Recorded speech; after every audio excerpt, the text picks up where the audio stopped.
Hello and welcome to the Fat Dad Fishing Show podcast. My name is Rich and I'm your host for this show. Tonight I'm going to be joined by two co-hosts. We have Ed, who is the owner of Captain Hank's Tackle, and John, the owner of Creeley Custom Rods. And we're going to take this opportunity to sit down with Jim Hutchinson Jr. from the Fisherman Magazine, the New Jersey, Delaware Bay edition. And we're going to talk all about how we can protect our fisheries and the state of the fisheries in and around the state of New Jersey. So kick back, relax. This is going to be a good one. All right, everybody, welcome to Fat Dad Fishing Show. My name is Rich, and we've got an awesome live stream for you tonight. We're going to be joined by Jim Hutchinson from the Fisherman Magazine. So everybody that fishes Delaware, New Jersey, probably New York as well, you have seen Jim on social media. You've seen his videos, you've seen his reports, and he has definitely put himself forward as one of the people to talk about conservation, protecting our fisheries. And that's what we're going to talk about tonight. Before we bring Jim on, let me just bring on the co-hosts. So we have Ed and we have John, the mayor of Creeley. Hey, what's up, guys? I'm still alive. Yes. So just to give everyone just a real quick heads up, Ed is going to kind of be fairly quiet tonight. He is getting over an illness that kept him out last week, and he's still a little under the weather. So he's going to be making sure that we don't miss comments in the chat. So look, this is going to be a stream where while Jim's on, make sure you're asking your questions. Take advantage of it. Interact in the chat. Talk to each other if there's conversations that you want to have.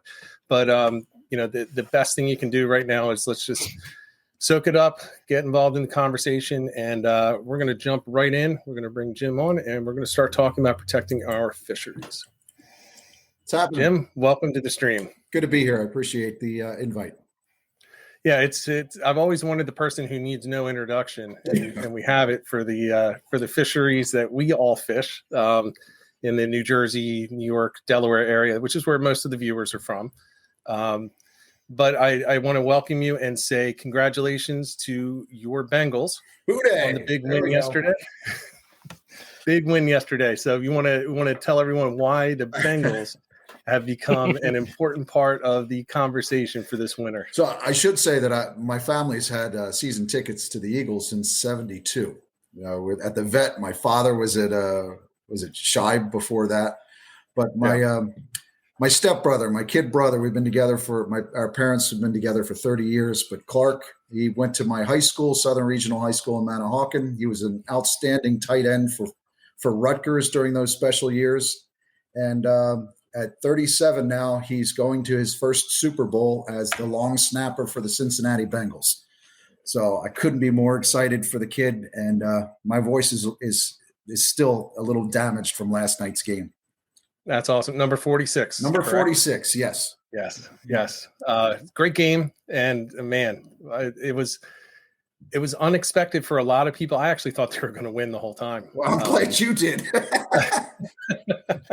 I actually thought it was going to end up exactly how it ended up yesterday with both games. So I didn't bet anything, but when Mahomes threw that interception and then the Bengals marched down the field and then and Burrow puts it down right in the, I was like, oh my God, Clark's going to be on the field for the final play again. So I was standing out in the kitchen while everybody else was in the living room. I couldn't get too close. It's just you got to stay back just in case. Either outcome, you need to stay back and keep some room around you. Yeah. Well, my wife put some space in between me and the sharp objects too, so that was good. Yeah, it was incredible. Well, now you won't have to worry about it because now it's all. Obviously, you want that extra win for the Super Bowl, but God, they made history. Exactly. First time in 33 years? Something like that. Yeah, is that what it is? Two times in the Super Bowl. They lost twice to the 49ers, I think. So yep. This is going to be interesting. So if anybody's looking for a team to root for next Sunday, it's got to be the guy. It's got to be the team that has a player that likes to fish for striped bass. That's the way. Absolutely. And that'll bring us into the discussion about protecting our fisheries. And we want to let everybody know this is just going to be a free-flowing conversation. So again, if you have questions, put them in the chat, and we'll be sure to ask them. We'll be sure to show them on screen. But striped bass has to be the first bit of this conversation because it's funny. It wasn't back in the 80s so much, but it turned into kind of the big dog of the fish to target in the New Jersey, New York area. Everybody has at some point targeted them, and anyone who is hooked into a big cow will want to continue to target them as they go forward. But they're also now, I think, the most controversial fish when it comes to how to protect them, what's the true state of the stocks, and what should the regulations be. So what are your first preliminary thoughts on the striped bass? So I'm 54 years old. I grew up on Long Beach Island. In fact, half my family's from Ocean City. My grandfather was a captain out of Ocean City. And I know the story that for all the trips that he ran for a variety of species, the frustrating thing for him before he died in the 80s, actually it was probably around 80, 81, was that he had never caught a striped bass. And I didn't start targeting them myself until the summer of 1990.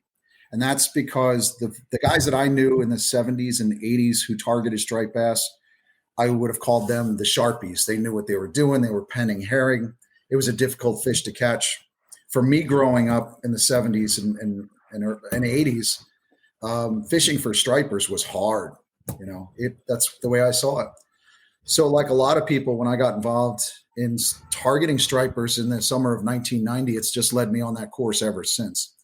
I think looking at the charts to show where the stocks were, where the young of the year recruitment was, I don't think we should be ringing the alarm. Oh my God, they're going to the route of the dodo bird. It's time for concern, but I have a little bit more faith in the process here in terms of conserving the future of striped bass than a lot of people. And I think we're really just bound at this point by recruitment, which is a lot of what we can't control. We need the right, can't be too hot, can't be too cold, there can't be too much snow. There's got to be a little bit of snow, not too much rain, just enough rain. All the environmental conditions have to be right so that we can have one of those really banner recruitment years in terms of new baby fish in the Chesapeake and the Delaware and the Hudson. So I think that's got to be a lot of our, as individual anglers, that's the one thing we got to focus on. In the back of our mind, go into every spring and say, boy, I hope this is the spring where we have a lot of baby stripers born, because that's going to bode well for the next decade. Yeah, and I think actually I can put it up here on the stream so we can take a look at it. You look at the data behind it. And here's the biomass and the recruitment for the striped bass, and it goes back into the early 80s. And you can see, if I'm reading this correctly, if I recall how to read this, basically the blue area is the total biomass. Those are the big fish, big female fish. Yep. And then, right, it's focused just on the cows. And then you have the recruitment is basically the reproduction cycle of the fish and how many are coming out of the spawn each year. So you can see, we did pretty well back in 2016. Now this is the 2018 one, so it's a little dated at this point, but we had a nice spike there. But you can see that the biomass of the larger fish is still down, but it's not like some of these other fish that you see, like weak fish. Correct. So if you look at that chart, this is kind of like the chart of optimism or pessimism. It depends on how you want to look at it. But if you go back to 1993 and you look where the blue chunk is, we're below that 200 line, that 200, is it metric tons? 200 million pounds of spawning stock biomass. We're below that number, yet in 1993, that little light colored graph line shows that we had a really good recruitment year. Right. That 93 recruitment year is what introduced a lot of fishermen to the striped bass fishery, because you see that 93, really good recruitment year. By the early 2000s, those fish have gotten big, fat, and they're there. And that's what a lot of people really got into fishing striped bass in the 2000s. And there were a lot of folks, and I'm not saying it's bad, but a lot of folks were accustomed to the fishery being what it was when they got into it. And it was striped bass all over the place, stumbling all over them. They're piling on bunker. It was just phenomenal. We do have another good blip there in 2003, but still the spawning stock biomass has gone down. The big thing that came out of the ASMFC meetings last week is really when you look at that 2015 blip up, that's where that other peak of recruitment comes. You see several peaks, but the last really good recruitment year was 2015, 2011 or 12.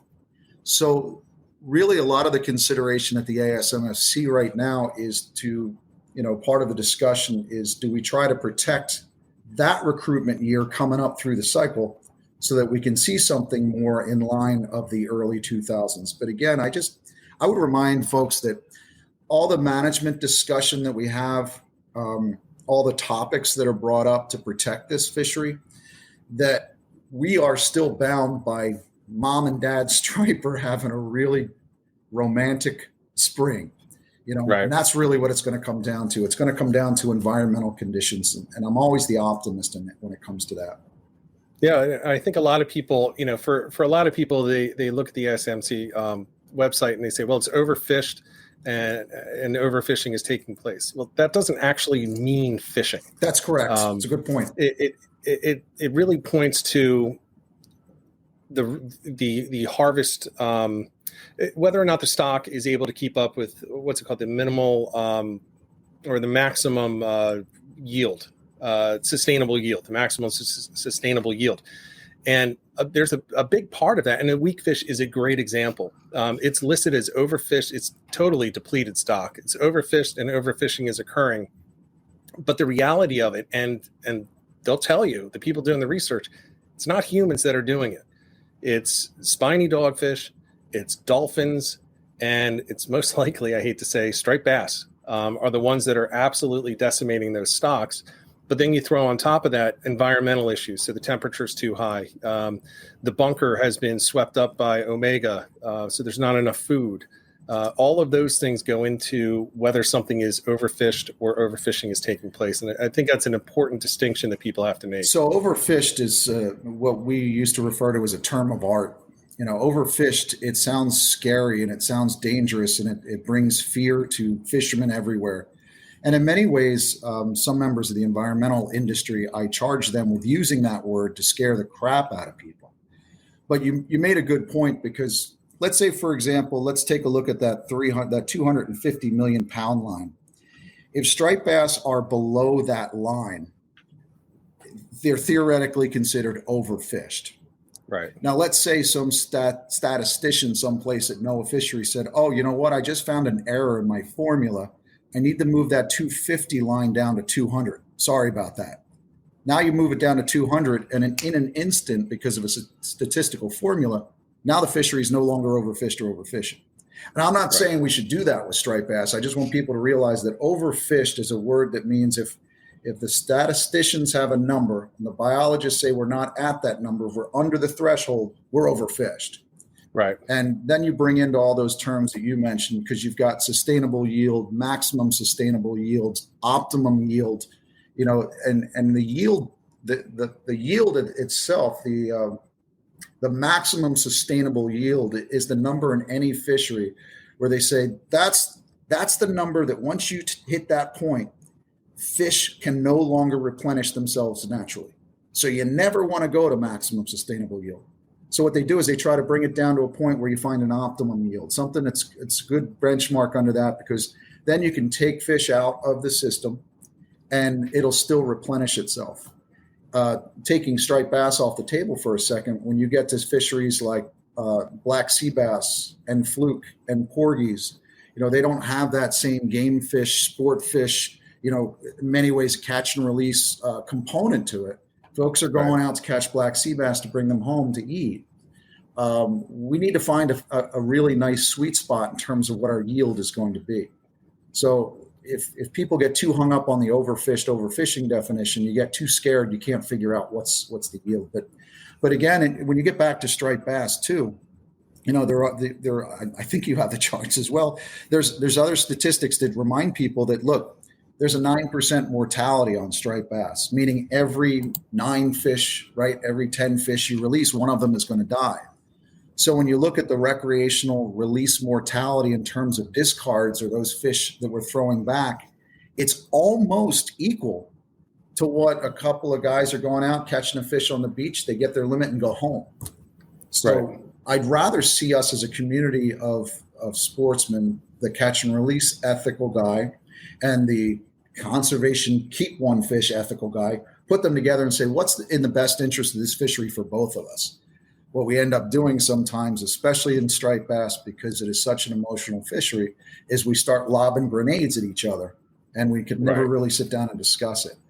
But we're back at that point right now, because based on the Atlantic States Marine Fisheries Commission's meeting last week, we're going to see a public document in the next couple of days, I think by February 4th, where we can start reviewing some of the components of this fishery, what we want to see accomplished. And this time I'd really like to see people have more dialogue with one another to figure out what we really want out of this fishery. Because at the end of the day, the anglers and the recreational fishing community and the recreational industry, we're the ones that are going to drive this discussion and drive the initiatives at the Atlantic States.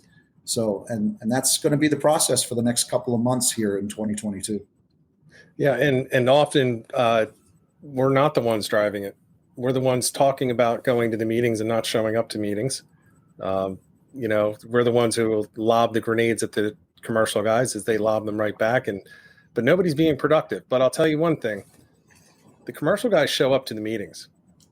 It's their livelihood. They show up. But I from my standpoint, it's about time that we get more involved, myself included. I mean, if I had to drive over from Pennsylvania to South Jersey to go to these meetings and talk about it and help frame the conversation, it's something that I should really be doing. Well, I spend a lot of time on the water. I'll tell you what. So, focused on striped bass, when this public information, it's not a public information document at this point. It's going to be the actual Amendment 7 that's going to be available for public comment. People in Pennsylvania, there will be a meeting in Pennsylvania, public hearing. Okay. And that's where people should read the document beforehand. We'll have information coming out at thefisherman.com. I've got a news item going out tomorrow on Tuesday. But I would read the document, talk it over with a fishing club or your people, you guys should talk about it, and then just come out to the meeting. Whether there'll probably be at least three in New Jersey, that would be my guess, one in Delaware, and for sure one in Pennsylvania. That's where you kind of ask questions, and have the dialogue in open format. You are right about going to meetings, but I'll tell you, the worst thing to happen to our fishing community over the last year and a half is COVID. And not just because of the virus itself, but because we can't have a public meeting. Everything's got to be done on these, in this format with us on interactive online. It's great, but to have a public hearing this way is really, it's not effective. And I can't wait till we get back to the point where we can sit in front of counselors and commissioners, and they can see into our faces, and they can see the smoke pouring out of my ears. And they can see that somebody's just anxious to get back up to that podium to speak. I think we're going to have a return to democracy, so to speak. But, I agree. I mean, think about it right now in the comments. I'm looking at it. It's not there, but we could have somebody absolutely blowing up and nobody knows about it. They're not being heard. They're not being seen. Can't see their faces. And that's how a lot of these meetings are. I was surprised, though. You can't even. So they do the meetings on WebEx, I believe. It's the worst format. You're talking about the New Jersey Marine Fisheries Council, right? Yeah, but they don't put out the videos, so you have to be there live. So WebEx is what the New Jersey Marine Fisheries Council does, right? I think it was, or is that? Yeah, I was. I might have been looking at. Yeah. No, it was New Jersey. It was New Jersey. New Jersey, and you have to be live. They don't have a rebroadcast. It's either you're there or you're not there. Plain and simple. It's a mess. So I think with the commission, the council, Mid-Atlantic Fishery Management Council, which manages black sea bass, fluke, and porgies, Atlantic States Marine Fisheries Commission, which manages striped bass. I think those meetings are a little bit more interactive. In New Jersey, I found this out during the COVID, the height of the pandemic, is that some in Trenton, politicians, our legislators, are able to use Zoom, for example, which is a little bit more interactive. But the governor would not allow the council to use Zoom because of some security concerns. So they were forced to go to that WebEx route, which effectively means that if all of a sudden you forgot about a meeting and it starts in 15 minutes, it's very hard. Or the meeting is already going on. It's really hard to come in late to a WebEx meeting, right? Right. And I think that's wrong. I think that really upends the public trust. I mean, you can't have a public meeting where votes are taken if you're disallowing people from participating. And that's been a problem in New Jersey over the last year and a half, especially when it came to setting the summer flounder regulations last season. So let's roll into that in a second, because I do have stuff to say about that. But somebody should let the governor know that the Zoom security issues were rectified over a year ago. It is a secure platform that can be used and is used by. I can tell you that from my day job. Well, Zoom is fine, or they could have just gotten Teams. They would have been absolutely fine. This is New Jersey we're talking about. Yeah, nothing moves that fast. Regrettably, we didn't let him know last November 3rd or 4th, but that's neither here nor there. the whole idea. Anyway, so we can't spend the whole time on striped bass, but I do want to know. So your opinion. Looking at these charts, I mean, I have my opinion on the stocks. I have my opinion, on a lot of different issues, but what's your thought on the stocks, and what's your personal approach to striped bass for the next year or so? I'm going to have to personally say I look forward to this next process coming out. I have questions about the stock itself. We're doing a lot of research with Gray Fish Tag Research, and we've put, I think, 15 or 16 satellite tracking tags in some jumbo striped bass in the last 3 years. And the depths to which these fish are traveling offshore is astonishing. So I definitely think, and I'm not going to say that this is all of the problem with that big blue box we're looking at, but there's definitely a migratory shift with striped bass. They're behaving differently than we imagined. That's what our, let's call it anecdotal, satellite tracking shows. Right. I think more of these fish are spending time offshore, but that doesn't answer the question why they're not showing up on the inshore trawl surveys when they come into the inshore estuaries to spawn. So I still think we do have the spawning stock biomass is not where it should be. I think there are a lot of other stripers out there that maybe are missing from the components of surveying. I think, like right now, we're just coming off a brutal blizzard, right? But I know that there are a lot of striped bass holding over in the Raritan, in the Toms, I'm sure in the Mullica as well, perhaps the Great Egg too. There's something different going on with these striped bass, and I'd just like to see more research done with it. That said, it's probably an evasive answer. I'm anxious to find out what happens. I will tell you this. I'm never one, I can't in the magazine. I'm not going to say, I think we should be this limit, this size limit, this season. I can't do that at the Fisherman. That's got to be the public process. Right. Because otherwise I'm going to tick somebody off if I say, well, this is what I like. But I was happy to see the slot limit for striper put into place for a while, because I'm anxious to see what happens. I'm of the principle that those big old fat fecund female fish, they have some robust eggs, maybe not as many as a smaller fish of 35 or 36 inches.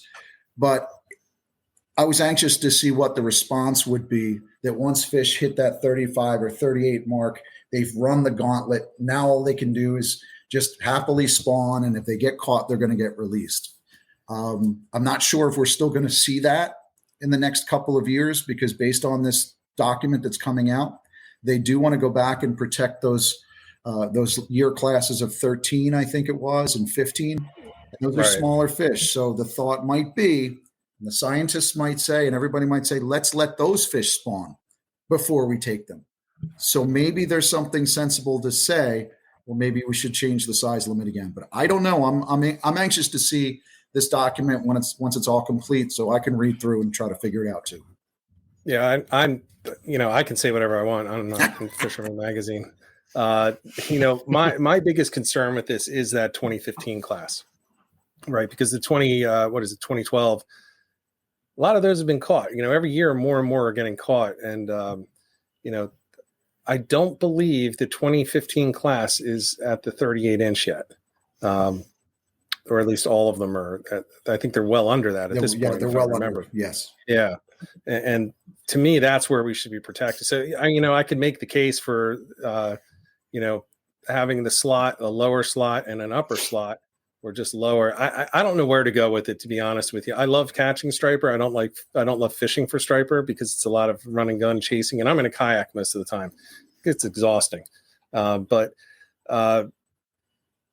it's tough. I could argue either way. I could argue for a 2-year shutdown of the entire keeping of anything, not targeting, but keeping them. I wouldn't do it, but you could certainly make that case for any of this. But I'll tell you one thing. It doesn't look so bad when you look at that recruitment class, and they're still smaller at the 2015 numbers. I feel pretty positive about it. I feel it's probably going to end up the way that summer flounder is now, where we are going to see that return to not overfished and not overfishing not taking place. I don't know, John, what's your thought? All right. Well, it's just a couple questions for Jim and just get your opinion on this. So obviously this year, I think has probably been one of the best striped bass fishing seasons I could say we've seen in a long time. To me, it seems like there wasn't too much beach replenishment this year. And my question is, with that being in effect, do you think that has a lot to do with these striped bass coming back in closer, not taking that migration pattern a little more further offshore?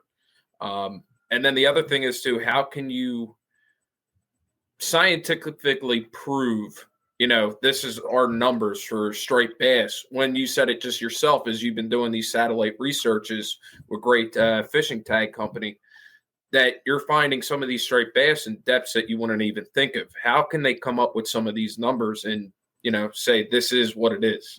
I think that,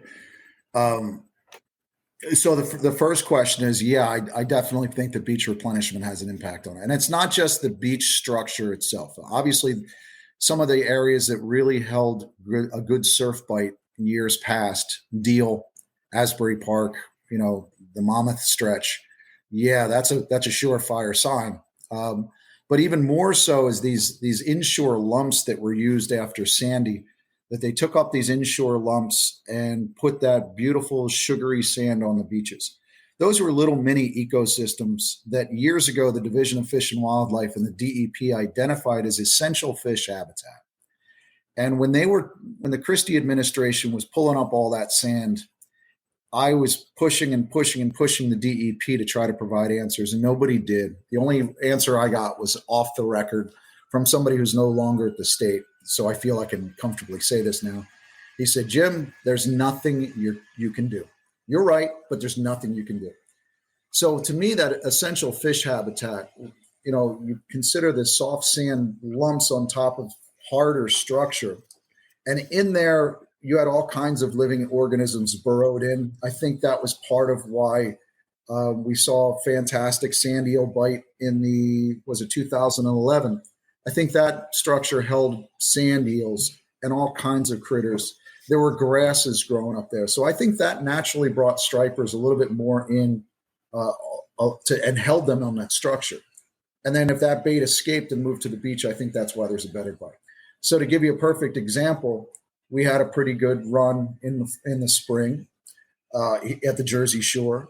Yet if you go out farther east in Long Island, guys were like, the fish aren't here. I'm not catching them. That must mean they disappeared. And that goes back to that great research that says, well, if these couple of fish are any indication, when they left the Jersey Shore, they traveled beyond 3 miles and you never got them. So then to answer that question as far as, well, how do you trust the science? It's the best available science. They've been doing this for a long time. They're doing what they can.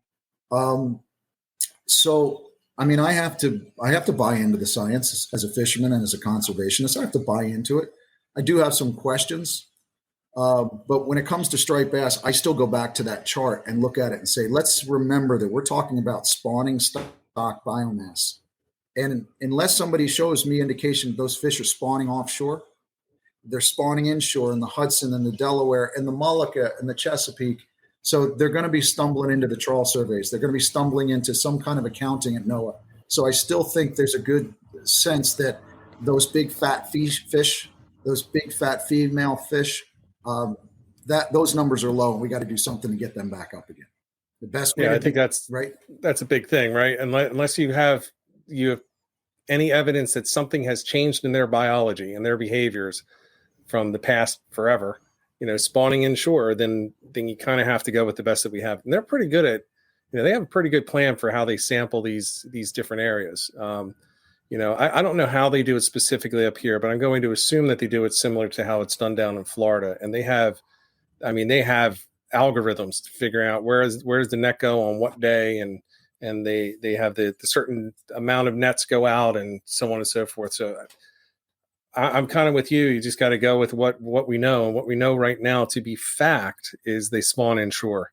And to get inshore, they have to go in through all these surveys. But again, at some point. I'm not a doomsday scenario. I don't see at this point, because again, it's the way we started. I remember being a kid in an LBI in the 70s, and then just in my mind's eye, I think back and see everything was gray. Everything was just gray. I remember the beach whistles that used to wash up on the beach, the ocean, the dumping. It was just not good. There were no bunker around. We've done a lot since then in my lifetime with the Clean Water Act, the Environmental Protection Act, cleaning up the waterways, the Anti-Dumping Act, the protection of striped bass, or the Atlantic Striped Bass Coastal Protection Act, the Magnuson-Stevenson Act. There were so many great things that were done. Striped bass was made a game fish, no commercial harvest or sale in New Jersey in 1990. And then I think around 2000, 2001, when we had the bunker protection bill passed in New Jersey, which kicked the reduction fleet outside of New Jersey waters. So we've made great strides, absolutely phenomenal strides. And we're seeing things in the inshore waters that you didn't see 30, 40 years ago. And I think that's something for people to remember too.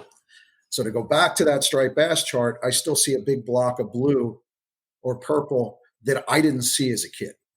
So unless we start seeing that continue to precipitously go down, I'm not in fear yet. I think that we can manage this. And I just want other people to realize that just have faith. Let's discuss this and figure out what we want and try to conserve. And that's another thing too, is people use the word with me, preserve. We got to preserve. I said, we're not preserving. Preserving means you put it on a shelf and don't touch it. We need to conserve. We need to sustainably utilize this.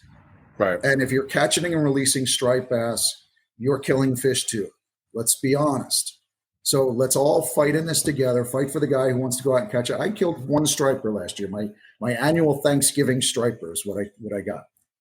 I'm just as happy going on the sod banks in the back and catching stripers on top water where nobody else is around in thin water. I love that more than anything. 20 to 26 inch fish. It's awesome.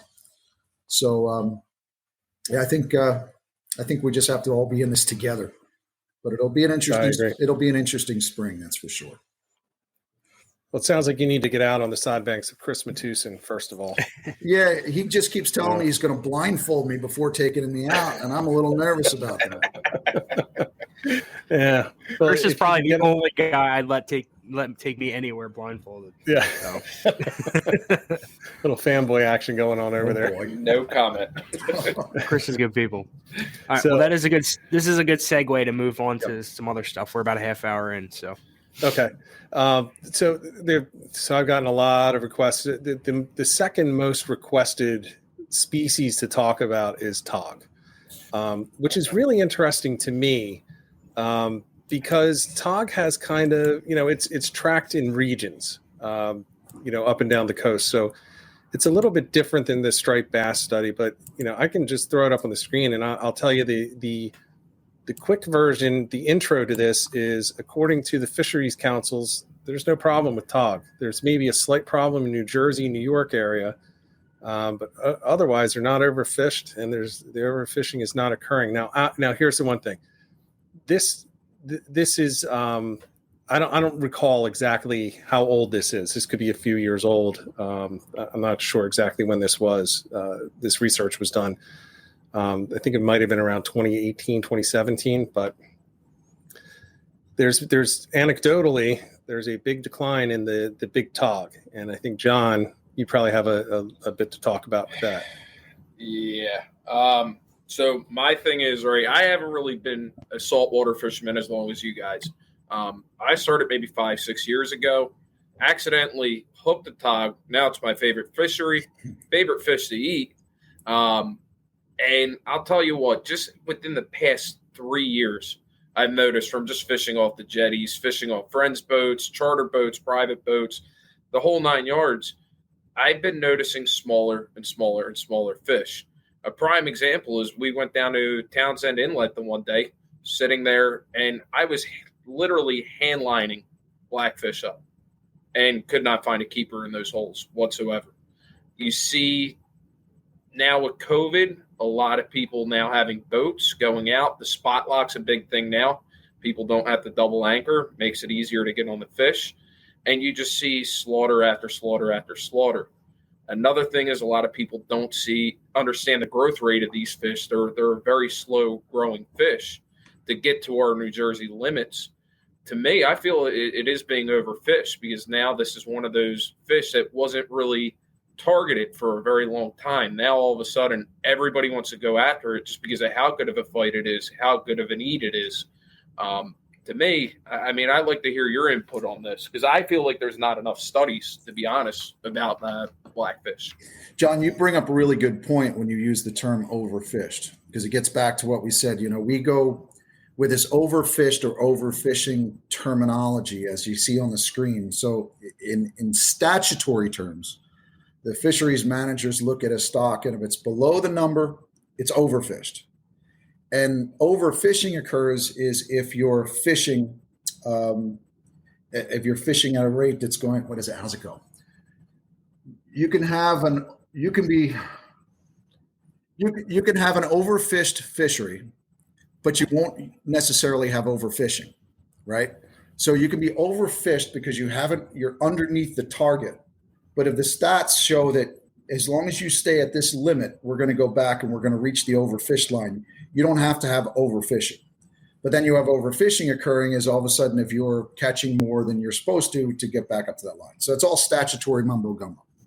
But John says overfished because he's using it as a term that says, look, I think this fishery is biologically overfished. I think we're fishing them harder and greater than we should, which is a really good point. Now, I hear from some people who are really good tog fishermen that are concerned because of all the things that you recognized. I got a Minn Kota trolling motor a few years back. It was probably the most effective tool I've ever had on my boat. It's just amazing. It's a game changer. And when you see these longer shafts offshore now, these guys, you nailed it. Where togging was really, it was like a graceful art. It was a science to get that double anchor. To be with somebody who knew how to anchor up over a snag was just amazing. A lot of yelling and cursing and screaming between captain and mate, but it was amazing. So now that you can just go out there and it's gotten so easy or much easier, yeah, I think that's had an effect. You damn tog jig makers too have had an impact too. I mean, that's really changed things too. Yeah. You're able to go in lighter tackle. I find tog fishing for some reason to be just a little bit easier with a spinning tackle than it is with conventional. And I think it's a really tricky fishery. I think it's the most difficult inshore fish to catch. It has frustrated the heck out of me over the years. So I don't know where the science is going to go next. I'm not exactly sure when the next stock assessment for tog is.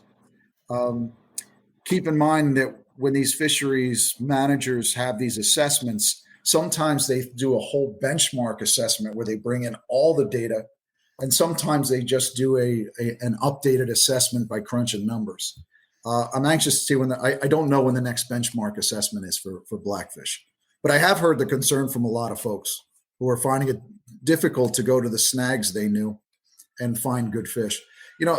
Let's also be honest with the technology today too. The AIS has made it a lot more challenging. The automated identification system. Any federally inspected vessel now has to have that AIS. So what does that do? I mean, it was originally for the government put this in place, tracking ocean-bound vessels, tracking the container ships and tugs, and getting an accurate look on who's out there. But once these party boats had the AIS, it became very easy for somebody to open up their computer one morning and go out and look at the numbers on their computer and find out where the big Jamaica was sitting for a few hours. So a lot of these captains have stopped going to their secret snags because they don't want to burn them out. So I'm going to play devil's advocate and wonder in some ways, if we have a lot more tog out there, they're just on snags and patches where we just don't know where they are. And the guys who are really good fishermen have some really good snag logs. And as long as nobody's seeing where they are, some of the Highliners are catching fish because they're darn good tog fishermen, some of the very best of the Jersey Shore, and B, they're going to places and making sure that nobody's following them, nobody knows where they are. I don't know the answer. I'm anxious to find out, at the next assessment. But John, I'm with you. I hear the same thing. People are telling me they're just not here in the numbers they were before. Not the big fish. Yeah. I honestly, I think it is exactly what you said. I think the party boats are not going to the same. They're just going to the same spots. And I witnessed this winter out on one. As soon as we pulled anchor, because we weren't catching anything, the one behind us moved up and took our spot, and we went up to one where another boat was just before. So you're moving around to the same spots. All the party boats are sharing the same spots, but then you go back and on Facebook, you see a 12-pounder. It's like, nobody got a 12-pounder on our boat, but it's a private boat that got the 12-pounder. Look, it's still fishing, right? It's still fishing. Yeah. So, I know the Jamaica too had a 15-pounder 2 weeks ago, and what was it? I think it was the Dauntless had a 15-pounder last week. So they're still there, but again, we're still fishing, right? You're not guaranteed of getting that personal best. The one change that I've seen, and I started at the Fisherman in 2002, a big change that I've seen is a lot of tog fishermen, really good ones, are letting all those big fish go. And it's really been beautiful. I'm seeing these guys saying, we got to let these big fish go, recognizing that they're a slow growing species. And that's something that's happened, not because management told them to, it's because they, a lot of guys feel it's the right thing to do. So trying to keep those 8, 7, 9-pounders for the table, but letting those double-digit fish go, and that's pretty cool. Yeah, that's one thing I could say is it's for me with noticing the decline, and like I said, it's actually one of my favorite fish to eat. I'm not going out there killing all these fish anymore. I've actually set limits for myself, because I hope that they'll go by something similar to these limits that I'm actually setting for myself. But if it's a slow day, you're darn right. I'm going to take the one fish because it's, again, one of the only fish I'm going to eat. I've caught and crapped before because, again, I pulled up a 15-inch tog, 110 feet of water that was tagged. Well, the guts were blown out of it. It's sitting there. It was dead in my hands after I pulled it up.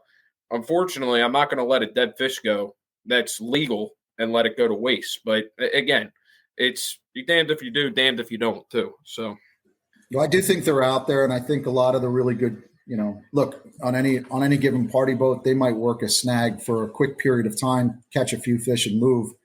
And sometimes people think, why, we're leaving this spot for whatever reasons. Well, a lot of fishing is trying to keep things secretive, and that's more so in tog than anything else. One of the problems is with these rangefinders and the Navionics app on your cell phone. It's made it really difficult for captains to maintain a really good bite. So in many senses, they're trying to fly under the radar best as possible to not give up their optimum snags. It's very hard. You can GPS locate your phone and screenshot it. Right. Yeah, you don't even need the Navionics. You could just pull up Google Maps. That's true. And just screenshot that because it's satellite based. Boom, you have coordinates. I've heard of some captains, I'm not going to say which ones, but have caught people doing screen grabs, and that phone has stayed back off at the wreck when they came back. It might as well be. That's absolutely, you're paying for their service and stealing someone's spots. I'm sure if you ask some of these captains, they'll give you numbers. They will. They're not going to give secret numbers, but it's kind of a respect thing too. It's a lot of give and take. You find that. After 20 years in doing this, meet a lot of people along the way. I've heard horror shows, but it's a great community. But you show somebody respect, and it's always about paying forward too, right? Yeah. Try to put somebody else on a bite, and you hope that comes back and pays back in spades. I will say this thing: the Navionics is not accurate for a lot of the backwaters. So while we're not necessarily going to be fishing for a ton of tog back there, don't rely on it too heavily for the backwaters because it changes so much back there that, the hole that was there last week, that usually doesn't change in a week unless there's a big storm. But the hole that was there when the Navionics was last updated a month and a half ago it may not be there anymore. It could just be a flat wasteland. So the more people that use it, in mind. The more people that use it in those community edits, it kind of rapidly changes all the time. It's funny because I'll take a look at my phone and look at some of the numbers, and I can see some of my Navionics pro captains. You could see them coming in and out of the slip, and everything is in fine detail. Where I keep my boat down in Tuckerton, there's not a lot of detail. So not a lot of guys down there are using that community feature. So be honest, Jim. Have you turned off your community feeds so that you're not feeding your information back like I have? Let's say I just don't know how to use it. We'll do it. I forgot. Mine does not get updated. No way. It is still the original update from when I bought it. I have it sitting right here on the shelf next to me. That thing is not going to get updated. So what I just heard from Jim is he pleads the fifth. I don't know. So you keep your boat in Tuckerton. Are you a Barnegat Bay guy or a Great Bay guy? So where I keep it it's actually in Little Egg Harbor. So I'm on the north side of Seven Bridges. So I go to Great Bay as much as possible. But I do a lot of fishing in Little Egg Harbor back behind Beach Haven. I love Great Bay. Great Bay it's just you really? Oh God, I love it. Love going over there. They're actually dredging main thoroughfare right now. So I'm hoping that I can be able to use that to get to Great Bay quicker than coming up all the way around. I can't get under the first bridge because my T-top. So, but gotcha. I love that area so much. See, my dad grew up in Mystic, so he's like all about the Great Bay, and I'm down in Galloway, so I'm at Pecan Bay. So we butt heads on that. Well, that whole stretch down there, it's gorgeous. Actually, this is actually a good subject, and it might actually be able to roll us into maybe flounder next. You speaking Great Bay, my uncle, he's the same way. He's probably just about your age, and he absolutely loves fishing the Great Bay because he's a flounder fisherman. He says it's probably some of the best spots he has is back there. Who's your uncle? So, Bob Copson. What is it? Bob Copson. Okay. So I know another Creeley. I didn't know if you had any other Creeley family in South Jersey. Probably. I just don't know. Great Bay is interesting because, you get – I feel like if they were to open up the summer flounder season on May 1st, we can go into Great Bay and some of the skinny water and start catching, putting limits together right away. Yeah. And that's where that debate comes. And I realized it's not a North Jersey versus South Jersey debate. It's an inshore versus offshore discussion debate. Absolutely. Because I think which makes it charter captains versus charter captains in party boats versus people that own their own boats or have kayaks. Not necessarily, because I talk to a lot of friends who are private anglers in the Long Beach Island area, Manahawkin and Tuckerton, and they like that later season for fluke because they like to go offshore and get the bigger fish from the wrecks. Mm-hmm. So it's a lot of guys who just would rather be out in the open water. It's just something about breaking the inlet, getting out there. I like to fish in the bay, so I enjoy that little water. See, now I've compared to Great Bay, comparing Absecon to Great Bay, I've caught 10-1. Absecon just produces better. I don't know what it is, or maybe it's just me, but it's a spot. It could be based on the reports that I've been getting the last couple of years. Absecon Inlet has been phenomenal. It's been a phenomenal highway for fish. If you look at the reports coming out of Riptide and Brigantine, or Knoll at one stop in Atlantic City, or even Captain David's at Absecon Bay Sportsman, there's something about that back stretch. It's been phenomenal. And I don't know what it is with Beach Haven Little Egg Inlet, if that has had an impact or not.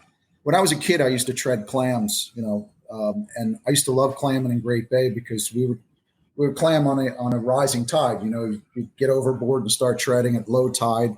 And by the time the water got up to your neck, you were done for the day. So once my clams are on board, I'd grab a mask, and on that incoming water, I loved swimming around at the bottom in Great Bay because this flush of clean ocean water coming through was just beautiful. And you could see you'd see rays and you'd see fish coming in. To me, it was just like a beautiful estuary.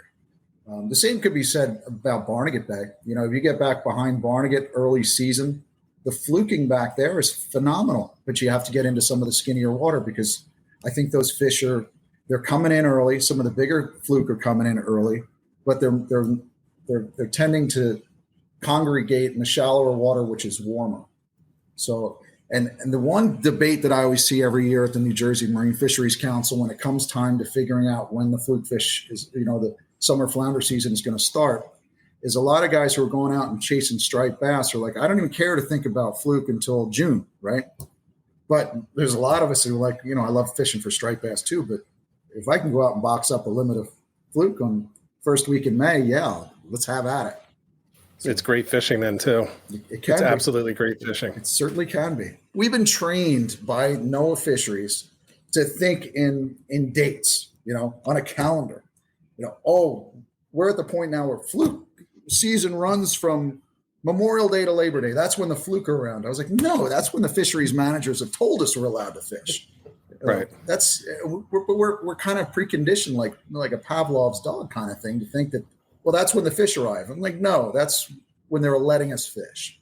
I think it's a prime example that you're saying right there is, Raritan Bay last year, guys in the middle of April are trolling mojos and pulling a 24, 25-inch flounder going after these mojos.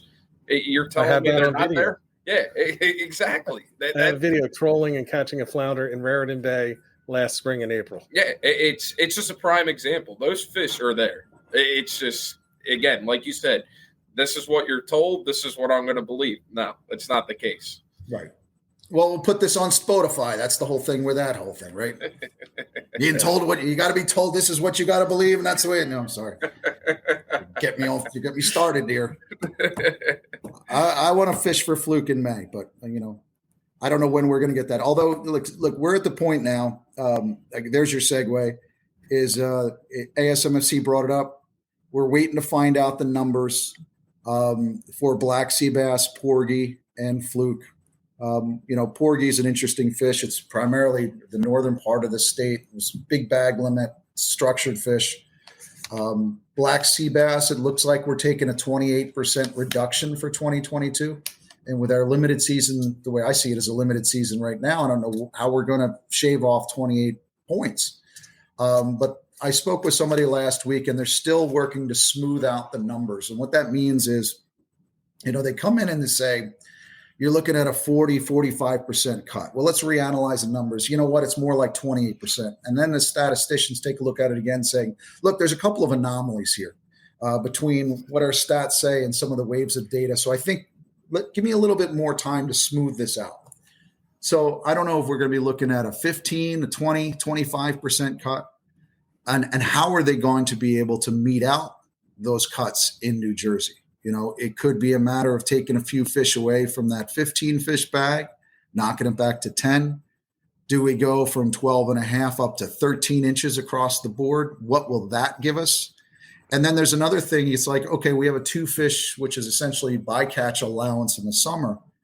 Are we going to have to remove that so that we can have a spring and fall winter fishery on black sea bass? And I think that's one of the things we're going to be looking at in the next month or so. Mid-Atlantic Council will meet in February, and then the New Jersey Marine Fisheries Council meeting is March 3rd, I believe. And that's where a lot of this debate and discussion will get finalized. And in terms of summer flounder, we do have the opportunity to liberalize this year. I don't know how much. We're waiting to find that out. And then it's going to be a discussion of, do we add a few days at the beginning? Do we add a few days at the end? Do we do a little combination of both? And then there's still this discussion in the state of New Jersey. Is a twofold discussion. One of splitting the state, which I used to think the Northerners and the Southerners had a different perspective, but I now think it's inshore versus offshore. And I don't know how you do that. I have a season opening earlier for the inshore in the back bay than in the offshore. But there's a lot of components too to a discussion about a slot fish. You talk about we talked about striped bass, the big striped bass, or the robust breeders. Well, it's the same thing with fluke. So if we're only catching the jumbo fluke and we're catching 3 jumbo fluke to go home with, aren't we doing damage to the spawning stock? So is there a sense? Can we do something where we have something in the middle? Can we take a couple in the middle and then 1 trophy? So this all has to shake out, because again, all these statisticians have to crunch all these numbers, and it's like an accordion. If you want to stretch out the season a little bit more, you're going to have to narrow your bag and you're going to have to increase your size. And if you want to lower your size, or we're going to have to shrink your season a little bit. So yeah, I'm all good for a slot on Fluke. And if you want people to be able to keep a trophy, make it, once a year. You can get one fish over 25, make it like a striper bonus tag type of thing. that's the Only you can't renew it. The only way I don't agree with that, though, is, you got to keep in mind that this is the bizarre part. I was like looking at some of the comments, and folks are talking about commercial. So in theory, the commercial guy brings back his fish. He weighs it at the dock. He's got a tax record on that. And there's somebody sitting back at NOAA adding all these weigh-ins. And once the weigh-in hits the threshold, he gets on the phone and says, "You guys are done. Stop fishing." Right. Now, we can't do that in the recreational community because we're not tabulating all of our catch. We bring it in all kinds of different places, catch it from the beach, have our boat in our backyard. So they go on numbers and they say, to keep you under, let's say to keep you under 1 million, and your number is 1 million. And let's say the average keeper is 2 pounds. So you got to divide 2 into 1 million to figure out, how many fish you're actually going to be able to keep.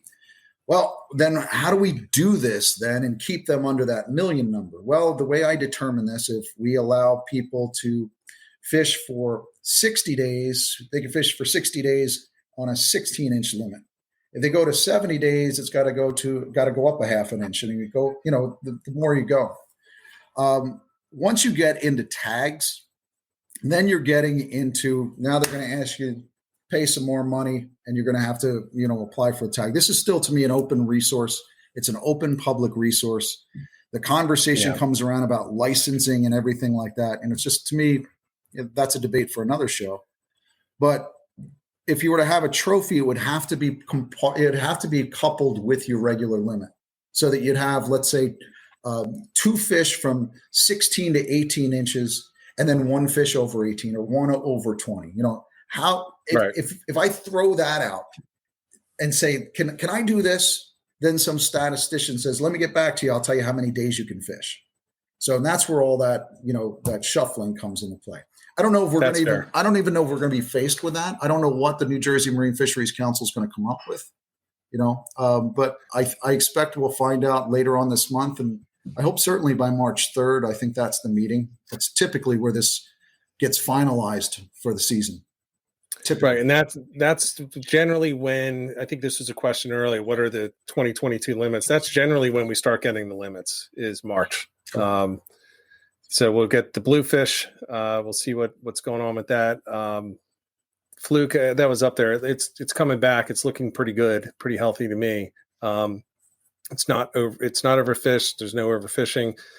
The numbers are going in the right direction, but I guess, like you said, with anything with statistics, you can make it say whatever you want. You can look at both sides. You can make an argument for anything, essentially. There's some other comments in the chat. I want to just let everyone know we're going to really keep this. We're at about an hour right now, so we're not going to be able to get to everything. I see questions about winter flounder in there. That's a whole other issue to talk about. Sheep's head. Jim, can we do a couple minutes on sheep's head? I really want to make sure we talk about that. We can keep going until my Bengals voice goes. I'm still good. Okay. Okay.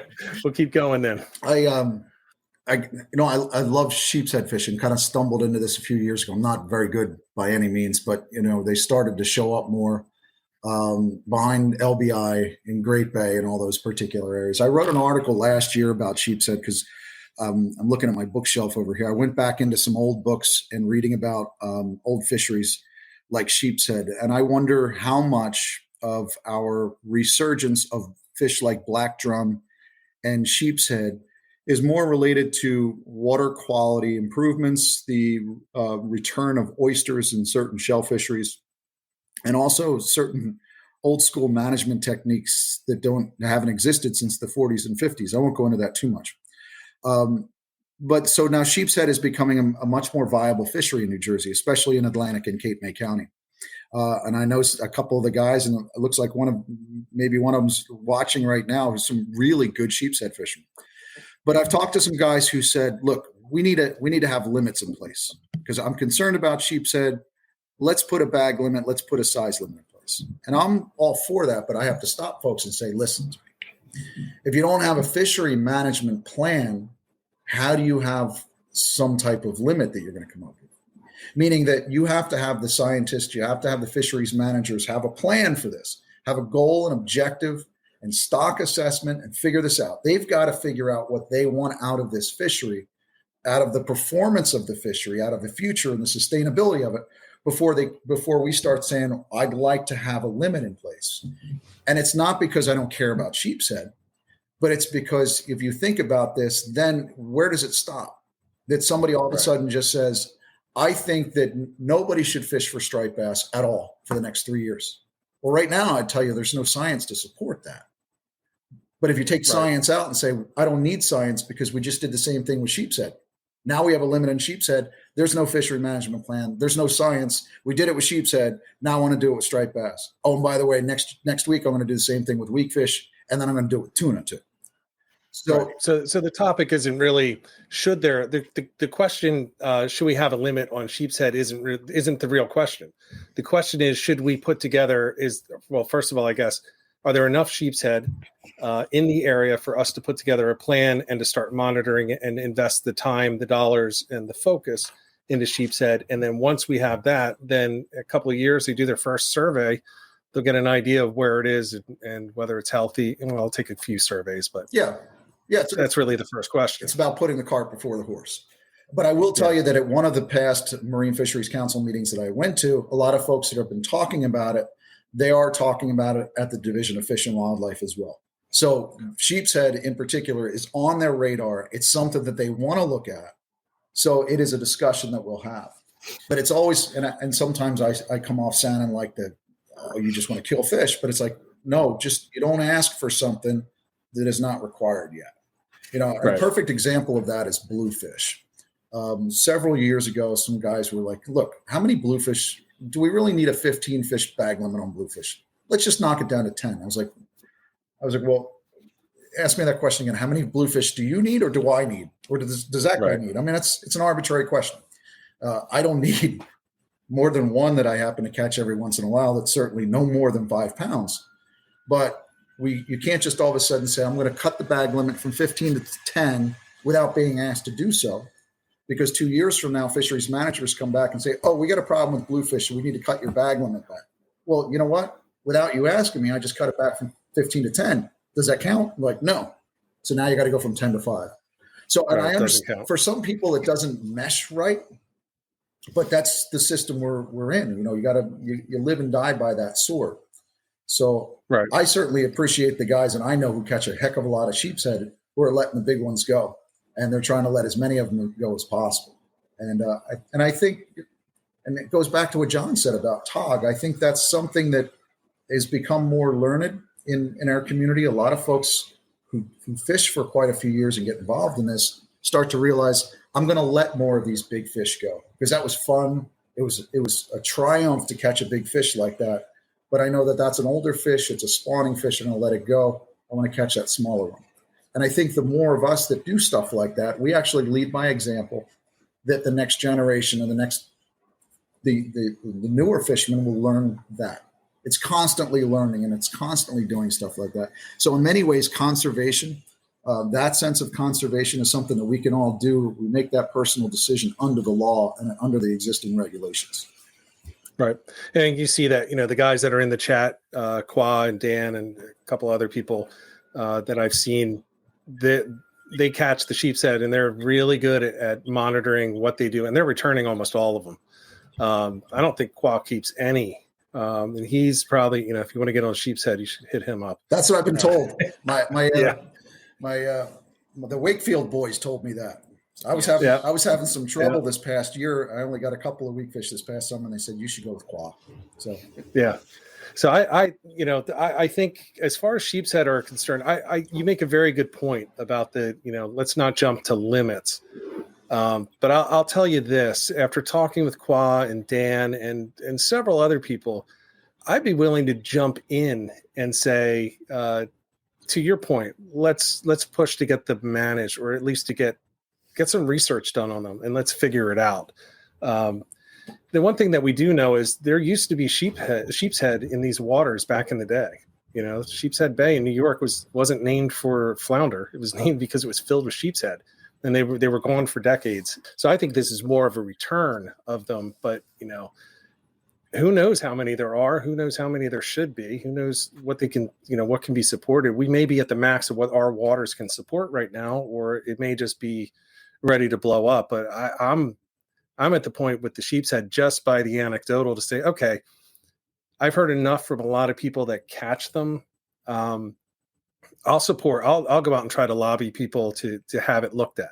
Well, the lobbying, I think, comes in this. If people, and I know folks want to participate in a fishery management process, that the good place to start is at a Marine Fisheries Council meeting to listen, but then to ask questions. And I think the question, and I'll try to remember to ask this at the next meeting, because they brought it up in the past that they want to look at sheep's head, I'll ask, has the council made any decision on moving forward with any type of management plan?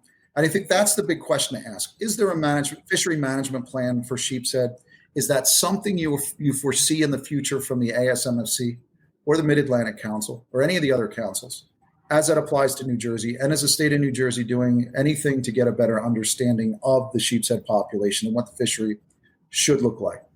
But those are questions, and I think people can get more of what they hope to get as a goal by first asking questions and getting those answers and continuing to ask those questions. So, I mean, I personally find sheep's head to be delicious. I don't catch big sheep's head, so that's good. But I think there's look, I love going out and playing catch and release with stripers. When the fall run was going on, my wife said, "I'll see you in December." And then she found out that she wasn't going to see me until January because we still had bunker busting bass in Island Beach in the beginning of January.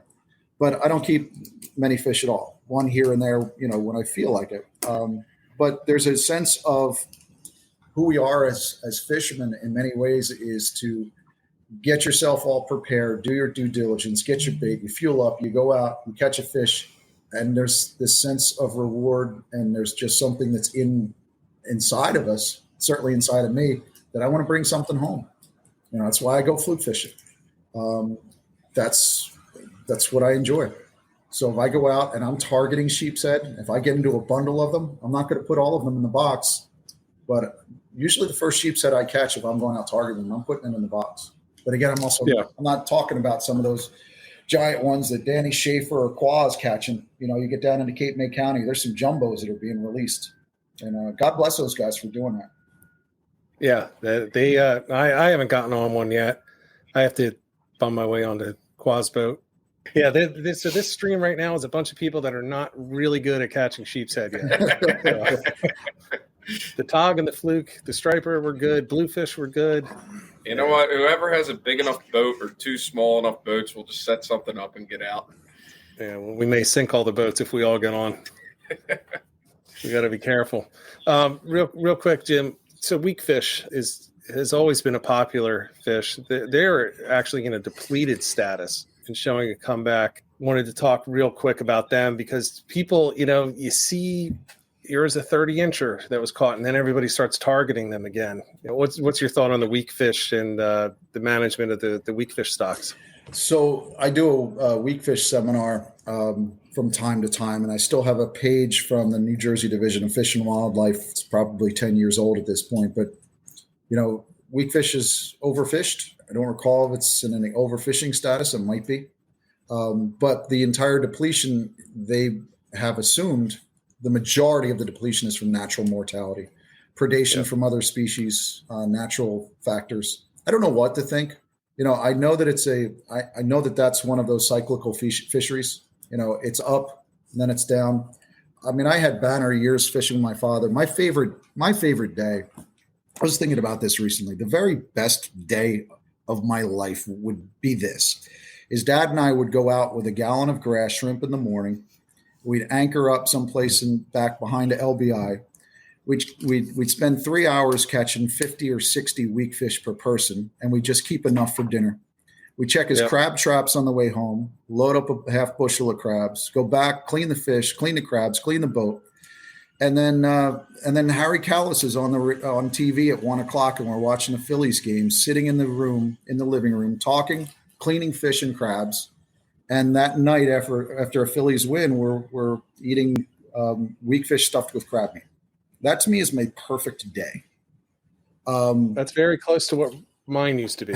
Yep. Just go further south to Stone Harbor. So exactly. But we haven't seen those banner, days. We don't go grass shrimping for weak fish anymore. I've done it with Dave DeGennaro in the last few years. He's still catching a bundle of weak fish. They're still there. I think with the one fish bag limit, folks, look, whether you catch and release or not, there's something, if you're an exclusive catch and release fisherman, that's all I do. Well, that's not everybody, because with a one fish bag limit, people are not focused on catching weak fish the way they were 15 years ago. And I think if you just gave people the tools and the tactics and the baits to go out and do it and say, just go catch them and tell me what you find, I think that people would find, wow, there's more weak fish here than I thought. I don't think that answers the question, where are they? Why aren't they here in the big numbers? But certainly the last year or so, I've seen glimmer of hope with weak fish that, maybe we're going to come back to some better days in the future. I'd like that. I've actually tried not to catch them, and I can't help but catch them now, which is not the case for the previous 10 years. But the past 2 years, I guess not this past season, the season before, or maybe it was 2 seasons before that, I targeted them because they're so hard to find. And then I found I was actually finding them really easily. So I stopped fishing for them. Now I catch them accidentally. And I hadn't caught them in a decade before that. And they're some decent size, or, in the 20 inches, 20-inch range. They're not all little tiny spikes. But yeah, I'm blaming the dolphins. The dolphin, now I can't confirm this because I didn't look it up, but I was told that the population of dolphins is at a historical high. And I can tell you, John and I were out in kayaks behind Avalon in the fall, and we were I guess we were fluke fishing. Yeah, it was just right around the fluke closing. It was the last week or the last couple of weeks. So it was late summer. And we're going back there, and it is just weak fish all over. I mean, our fish finders are lit up. Every drop we're catching weak fish, small ones. And then you turn around and here comes the cavalry, and you can see pods and pods of dolphins coming in. And it was just a bloodbath. I mean, they were just going all over. They were blowing up all these schools. And we fished for a while. And when we went back, nothing. Yeah. I mean, they just cleaned it. There must have been 30 or 40 dolphins back there. Whereas in the past, when I was growing up back there 40 years ago, it was rare to see one dolphin in the back. And they're coming in pods of like multiple pods, but 30, 40 back there at a time. I'm blaming them for a big portion of that, and the dogfish. So there's nothing we can do about dolphins, right? But it goes back to when we started this conversation at the beginning, the Environmental Protection Agency, EPA, Clean Water Act, mammal protection. But I think our water quality is better than it was for us 40 years ago. And certainly the bunker reduction ban in New Jersey has brought more dolphins and sharks and whales, and it's really beautiful. So, so if the dolphins are taking their share of the weak fish, it's just like, well, that's what we've got to live with. You talk about spiny dogfish. You talk about a fisheries mismanagement plan of epic proportions. When was it? 2008, 2009, 2010. There was one particular environmentalist who wanted to protect the spiny dogfish because she was afraid that this beautiful shark was going to go extinct. Now, so I grew up in Long Beach Island. So I count as some of my friends commercial fishermen. We've known each other forever. I know I'm told I'm supposed to hate these guys, but that's just not, it's stupid. But when they got their spiny dogfish fishery taken away from them in the early 2000s, the market dried up. They used to sell a lot of these fish overseas to Europe. And then when spiny dogfish, which is a prolific breeder, all of a sudden came back in such huge numbers, well, these commercial guys in New Jersey don't have the market anymore. It's not like they can just go out and kill all these fish and sell them someplace. They lost their market. The market dried up. So I sat around in a bar with a couple of commercial buddies, and I was like, let's come up with a brand. Can't we call them something? They call things Cape Shark. So can't we call them something, Jersey Shore Goodies or, angelfish. Let's just, because nobody wants to buy spiny dogfish. But I personally think that spiny dogfish has really had a serious negative impact on a lot of our fisheries, from weak fish to black sea bass, and anybody that's gotten piled on spiny dogfish while they're fishing for something else. To see how aggressively they feed, you start to realize how bad it is. And the other thing, and I'm certainly not calling for killing all the dogfish, but I think we see more cormorants now than ever in my life, and those cormorants are eating a lot of juvenile fish in the back too.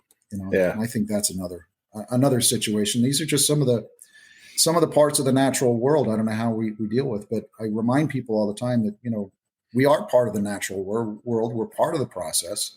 That's why we talk about yield. We talk about harvest, and we're trying to sustain something for the future. Not conserve, or not preserve. We're talking about conserving. We're talking about sustainable access, legal and sustainable access. And I think as long as we stay on that, we're certainly in better shape for tomorrow. Yeah, that's a good point. John is the resident enemy of the dogfish. He had it was attacking a skate that you had on. It literally came up in 85 feet of water to the surface, attacking what was on his line. Yeah, we were tog fishing on the Osprey right before New Year's, and literally me and the mate have never seen a skate pump in the rod. And it was actually a dogfish chasing the skate up, and they had the net ready. We were ready for this big old tog. Here it is, dogfish chasing a skate up. Just grabbing its tail, pulling on it. Yep. Well, I called it quits a year or two ago when I saw one taking on a top water plug while we were striper fishing. I said, "That's it. That's it." It does not surprise me one bit at all. I've caught them. That's the end of it. I've caught them in swim shads in the surf, and that's that started it. But I saw one take a top water plug, and that was it for me. Yeah, time to retire for the season or move to another spot. That's why I can't fish Cape May Point anymore. It's all dogfish. Yeah, when you go for fall for striped bass, at least for me, if you use bait, you can catch nothing but dogfish there most of the time. And that that's a good point, a point to bring up about the striped bass and just how things have changed. You remember when the Cape May Rips was the place to be? Yeah, exactly. There were boats sinking every year because they couldn't get out there and didn't know how to drift the rips. It was usually a well craft getting hit broadside or on the stern. And now I don't know anybody that fishes there anymore. I don't know anyone that fishes the Delaware Bay anymore, to be honest with you. It's certainly not the same. And that depresses me more than anything. I know we could talk about weak fish in Fortescue in the 80s and all kinds of things. And the Cape May fleet and the Bayshore fleet really has a great time with black drum. But man, it breaks my heart that we don't have that fishery again. That it used to be 15 years ago, if somebody said, I want to catch a big striper, the biggest striper of my life, where do I go and when? I would say Veterans Day out of Fortescue, anchor up with chunks of bunker, go with those guys. Same thing in that Cape May Rips fishery was prolific. If I go into the Fisherman Magazine and look at our party and charter boats in the 1980s or the early 2000s, even I'm going back 20 years, I'm losing track of my time. In the early 2000s, it's so much different than now. So that Cape May Rip Spite, without having that fishery, we've lost a lot of fishermen. So I don't know what it is. I just keep hoping, look, I wake up every spring and say, this is the year. This is the year we're going to get boom weak fish. This is when we're going to get stripers on the beach. This is the year that we're going to get an incredible run on striped bass in Delaware Bay. And I hope for it every season. So I'll hope for it again this year. And I don't know why it's not happening. I really don't. I'm going to join you with that. The one thing that I would love to have again is the Armada out at the 60-foot slough in the middle of the Delaware Bay, where you can jump from boat to boat. Everyone's drifting and everyone's pulling in nice flounder. It's all changed. It's all changed. And I don't know what caused that. I don't know why the Delaware Bay is so bad. Now, it was really bad water quality for quite a long time in the 80s. So, I mean, the stuff coming out of the rivers was just terrible. I mean, that you remember back in the 80s, there were syringes washing up on every beach. There was just black water coming out of the cities and directly into the rivers. But it's clean now. It's relatively clean. It is clean, and then you look at the spring run that we have of big stripers heading up the Delaware River. Some of the biggest fish of the year are caught in the Delaware, up Salem north. And there's some monsters. And I look. That's the other thing too. Is so the new state of New Jersey does a seine survey every fall, late summer, fall, for the striper young of the year recruitment. And young of the year this year, I think, was average, maybe a little bit below average. I keep expecting one of these seasons to just see a banner recruitment year coming out of Delaware to determine that as a really, a phenomenal new estuary for striped bass. But that also doesn't answer the question, well, why aren't these fish making a hard right and coming in Delaware Bay in the fall? Why don't we see that bite? And I don't know the answer. And it could go back to beach replenishment. For the longest time, I grew up in LBI, but I live in Northern Ocean County now. And what is it about the fall that these striped bass come screaming down the beach? They hit Island Beach State Park. They hit that inlet at Barnegat. And then at that point, they take a southeast direction. They rarely jump the inlet and stay close. This year, they did. Long Beach Island. There was a period of time where all of a sudden those bunker were pinned up on the beach, and those bass moved down the beach from Barnegat Light to Beach Haven, and then even into Brigantine. And I had my fingers crossed the whole time that they were going to continue down the coast all the way through Cape May County and stay in tight. They really just don't. There are some hardcore surf casters in Cape May County, Atlantic and Cape May County. They're the guys that are under the wire. They don't post a lot. They don't tell you what they're doing. There's fish there. You just have to work for them. But it still doesn't answer the question about the Cape May rips, and I don't get it. No. I think it was ever since Sandy. I think that had a lot of the factor. Again, it goes down to, beach replenishment, and then you have, natural disasters that take effect. To me, though, like you said, that there's a lot of guys that fly under the radar down in Cape May. A lot of your charter boats, private boats, they hang it up around December anyway down there. So there may have been bass there, and we don't even know. Because I know for a fact that I know a few people that were fishing bass out of Sea Isle that were still catching them in December. So it may be a sign that we might be seeing these bass actually start to make a move and be back to where we want to be, hopefully. Yeah, that's a good point. It could be just like Jim had mentioned earlier, we've been conditioned to think that flounders show up when the season opens and they leave when it ends.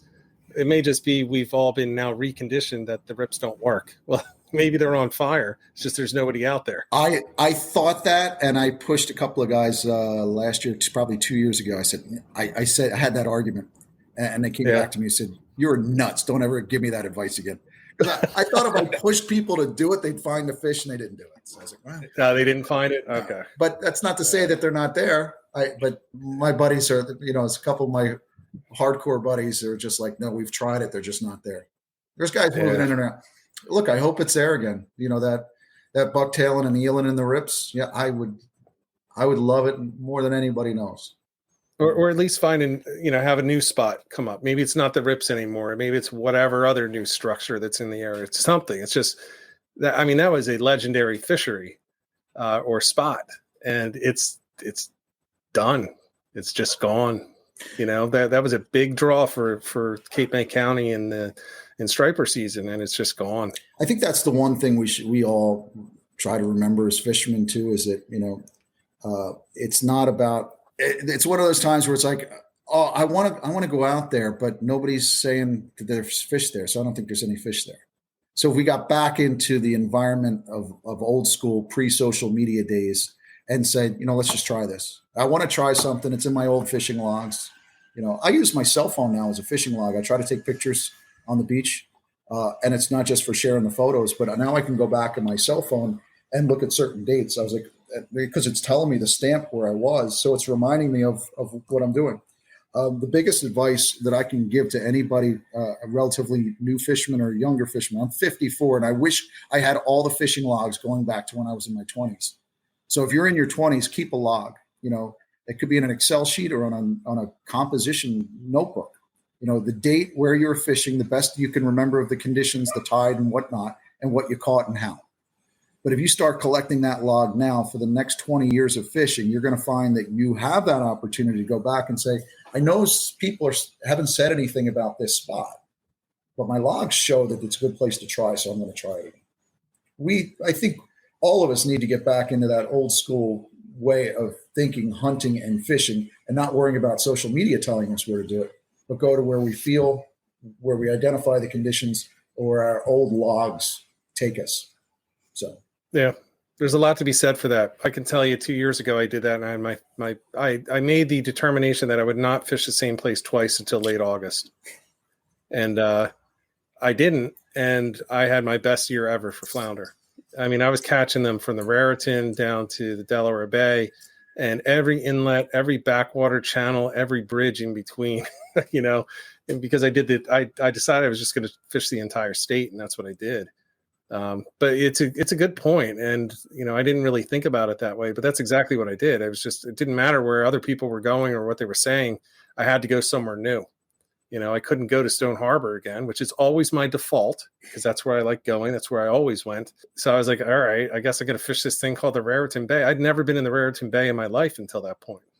And then I slammed the flounder there that day. So it's a good point, though. You know, go back to the old style of fishing. And, you know, when we were growing up, it was always, all right, we're heading out to 5 Fathom Light because there were bluefish there, you know, at this time last year. And that's what we did. And that's a 20-mile trek, you know, offshore with no GPS, just charts. That's what we were running. So New Jersey is an awesome state. I mean, I know it gets disparaged by a lot of people that perhaps don't know any better. And we can all complain about taxes and this and that, but it's an incredible state. And there's an amazing fisheries here. You know, I was doing our fishing reports today, and I talked to Jason at Fisherman Supply and Point, and they took advantage of the snow day by going up Northwest Jersey and getting in on the ice fishing. Jason said he said they had to take the tip ups away because they were going down the whole time. So they started jigging and all kinds of fish. But if you go up to Northwest Jersey, there's the opportunities to catch muskie and salmon and walleye. The trout fishing in stretches of Sussex County is just absolutely gorgeous. If I were to take a friend of mine from somewhere else in the country, put him on the Flatbrook and say, where are you? I'm sure New Jersey would come about 48th or 49th on the list. You know, but if folks in Atlantic, Cape May County decide, I want to try some of that Raritan Bay fishery, you'd be amazed at that bite of striped bass, of weakfish, and of doormat fluke. By the same token, I tell people all the time, you got to get down there and try that drum fishery. Whether or not you keep a 60-pound drum, that's up to you. I'd rather keep a 20-pound drum. But to get in on a 60 to 70, potential of 100-pound drum on striper tackle and inshore waters, it's amazing. So, you know, that's one challenge that, you know, I really want to get back to my own bucket list in New Jersey. There are a lot of options in the state. It's just about going out and sampling everything there is. Yeah. That includes that sheep's head and Atlantic and Cape May County too. You know, people should take advantage of that. See, somebody says on the post, we finest snakehead fishing too. So that's why I love where I'm at. 10 minutes I'm in the river, 10 minutes I'm in the ocean, and there's fresh water all around. I can fish wherever. Stop and smell the roses, right? Yep. Yeah, exactly. I'm not a freshwater guy, so I haven't gone for snakeheads, but snakeheads might turn me into one. I'm gonna have to give it a go. Get Dan to get me on. Dan lives near me, so I should just bother him sometime. Just show up at his house. You busy? Get in. We're going fishing. Yeah. We both had the same local tackle shop up here in Pennsylvania. That's how I know he lives somewhere near me. Which one? Somewhere in the area. Which one is that? Sport Fishing Outlet. Gotcha. In Norristown. Yep. The old I don't know. It wasn't there when you were in this area, but it's the old A-frame on. Is it Rich? It's on Germantown Pike. It's been a long time. We were talking about being in the same neighborhood, but I think I moved out of Plymouth Meeting when I was probably 6 or 7. Oh, okay. Like okay. It was probably there then. You just wouldn't have known it. Probably not. Yeah, it's an old business. It's turned over a few times, and the guy that owns it now is just outstanding. He's just outstanding. It's a great shop to go to. If you're ever up in the area, you should swing by and say hi. I will. I miss fishing in Pennsylvania. When I was going to school at Kutztown, I rented a place in Lenhartsville, just outside of out of town by a few miles. It was right on a trout stream, and if I wasn't studying or doing other bad things, I was fishing on that trout stream. So yeah, you know, I say I don't fish freshwater. I don't today. When I was in college, I went to Bloomsburg, and there was just just outstanding native trout fishing up there, and our share of stocked. And we, well, my grades suffered because we would literally go every day. We actually stayed up for summer classes. We told our parents we had to stay up there because it was just such good fishing. And my buddy Brad and I, all we did is we took one volleyball class. We took volleyball just so that we could stay up there. I'm assuming that we would go fishing. That was a pass. Day. Was that a pass or fail? I think it was. Yeah, it was like a 2-credit pass or fail mandatory gym credit. Nice. Which is weird because I played soccer, so I think I didn't even technically need it. I already had athletics, so. But it was great walleye fishing up there. I mean, they had everything up there. So that's what I used to do. But Pennsylvania is definitely underrated for the freshwater.